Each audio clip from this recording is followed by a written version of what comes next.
क्या वाकई राहुल गांधी जंतर मंतर जाएंगे? युवाओं का भविष्य दांव पर है। क्या राजनीति से बचाने के लिए आगे आएगी? नई दिल्ली के जंतर मंतर पर एक बार फिर देश की युवा पीढ़ी का भविष्य दांव पर लगा दिख रहा है। सामाजिक कार्यकर्ता सोनम वांगचुक की भूख हड़ताल 18वें दिन भी जारी है और उनकी हालत वाकई खराब है। उनका वजन करीब 8.5 किलो तक घट चुका है।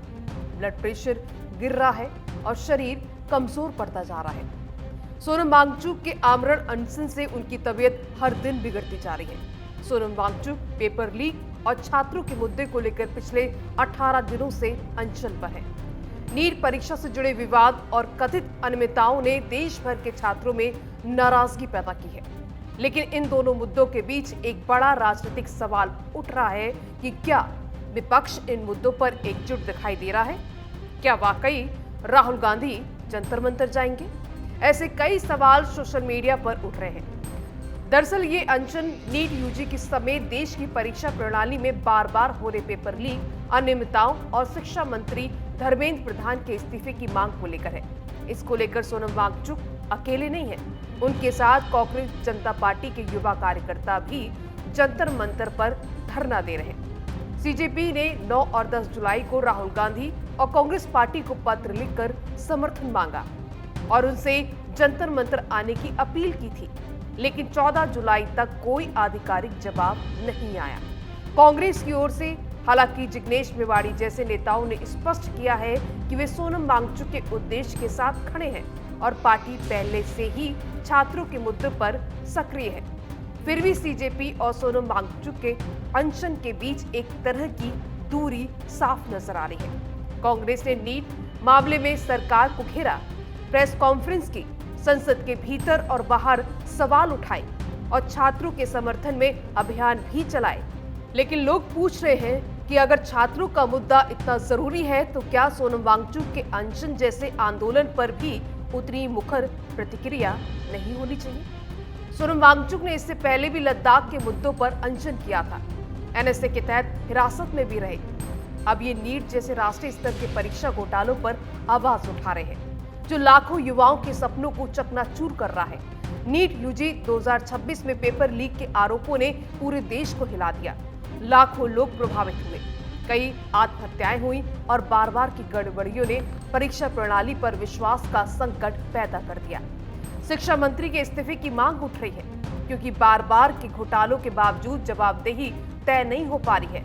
सोनम वांगचुक का कहना है कि जब तक शिक्षा व्यवस्था में पारदर्शिता, जवाबदेही नहीं आएगी, युवाओं का भविष्य अंधकार में रहेगा। वे सीजेपी के मंच पर अनशन कर रहे हैं, जो युवाओं के गुस्से और आक्रोश को चैनलाइज करने वाली एक नई पहल के रूप में उभरी है। वहीं इस मामले में ममता बनर्जी और अरविंद केजरीवाल जैसे नेताओं ने भी समर्थन व्यक्त किया है। कांग्रेस के भीतर भी कुछ नेता चाहते हैं कि राहुल गांधी सोनम वांगचुक से बात करें और अनशन खत्म कराएं, क्योंकि चिंता सोनम वांगचुक की जान की है, सीजेपी के राजनीतिक एजेंडों की नहीं। सीजेपी कांग्रेस से समर्थन मांग रही है क्योंकि उसे कांग्रेस की संगठनात्मक ताकत और जनाधार का पता है। कांग्रेस खुद कहती है कि वह पहले से ही छात्र आंदोलन को चला रही है और सीजेपी के साथ जोड़ना जरूरी नहीं समझती। ये स्थिति भारतीय विपक्ष की एकजुटता, युवा राजनीति और शिक्षा सुधार के मुद्दे पर गंभीर सवाल खड़े करती है। नीट जैसे परीक्षा घोटाले बार बार हो रहे हैं। 2010 के आसपास से लेकर अब तक कई बड़े मामले सामने आए हैं। लाखों छात्रों का भविष्य दांव पर है। आत्महत्याओं की संख्या बढ़ रही है और सरकार की जवाबदेही पर दबाव बढ़ रहा है। सोनम वांगचुक जैसे रिस्पेक्टेड एक्टिविस्ट का अनशन इस मुद्दे की राष्ट्रीय स्तर पर ला रहा है, लेकिन राजनीतिक दल इसे अपने अपने ढंग से बनाने या दूरी बनाने की कोशिश कर रहे हैं। अगर अनशन जारी रहा और सोनम की हालत बिगड़ी तो विपक्ष पर नैतिक दबाव बढ़ेगा। सरकार की ओर से अभी तक कोई ठोस वार्ता या कार्रवाई का संकेत नहीं मिला है। 20 जुलाई को संसद मार्च और राहुल की रैली जैसे कार्यक्रम आने वाले दिनों में राजनीतिक माहौल को और गर्म कर सकते हैं। सोनम वांगचुक का ये अनशन केवल एक व्यक्ति का संघर्ष नहीं है, ये देश के लाखों युवाओं की आवाज है, जो परीक्षा प्रणाली में भ्रष्टाचार, पारदर्शिता की कमी और भविष्य की अनिश्चितताओं से जूझ रहे हैं। लद्दाख के पर्यावरण और सांस्कृतिक मुद्दे भी उनके एजेंडे में शामिल रहे हैं। सीजीपी जैसी नई पहल युवाओं को संगठित करने की कोशिश कर रही है, लेकिन पुरानी पार्टियों के साथ तालमेल की कमी साफ दिख रही है। देखा जाए तो सोनम वांगचुक ने पहले भी साबित किया है कि वे सिद्धांतों के लिए लड़ते हैं। अब देखना होगा कि क्या विपक्ष, खासकर कांग्रेस और राहुल गांधी इस संवेदनशील मुद्दे पर कितनी संवेदनशीलता और एकजुटता दिखाते हैं। युवाओं का भविष्य दांव पर है। क्या राजनीति से बचाने के लिए आगे आएगी? आपको क्या लगता है? अपनी राय हमें कमेंट बॉक्स में जरूर बताएं।